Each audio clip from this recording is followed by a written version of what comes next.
ইন্ডাস্ট্রির অন্দরমহলে জোর গুঞ্জন, প্রেমের মাসেই নাকি দ্বিতীয়বারের মতো বিয়ের পিঁড়িতে বসতে পারেন রজনীকান্তের প্রাক্তন জামাই ধনুষ। আর তার প্রিয় নারী হিসেবে উঠে আসছে অভিনেত্রী মৃণাল ঠাকুরের নাম। যদিও এই মুহূর্তে ধানুষ কিংবা মৃণাল কোনো পক্ষই গুঞ্জনে সিলমোহর দেননি। শোনা যাচ্ছে আগামী ২৬ ফেব্রুয়ারি রাজস্থানের উদয়পুরের রাজপ্রাসাদে নাকি বসতে পারে বিয়ের আসর।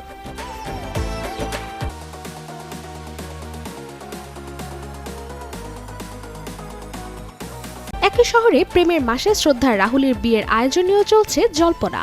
তবে সব ক্ষেত্রেই দুই পক্ষের মুখে আপাতত কুলুপ। ধনুষ মৃণালের সম্পর্ক নিয়েও কানাঘোষা কম নয়। বয়সের ব্যবধান থাকলেও নাকি দুজনেই একে অপরের প্রতি দারুণভাবে যত্নশীল। প্রেমের বয়স খুব বেশি নয় বলেই হয়তো প্রকাশ্যে কিছু বলতে চাইছেন না তারা। শোনা যাচ্ছে একেবারেই সব পাকে বাধা পড়ে সবাইকে সুখবর দেওয়ার সিদ্ধান্ত নিয়েছেন এই জুটি। Desk report, channel 24।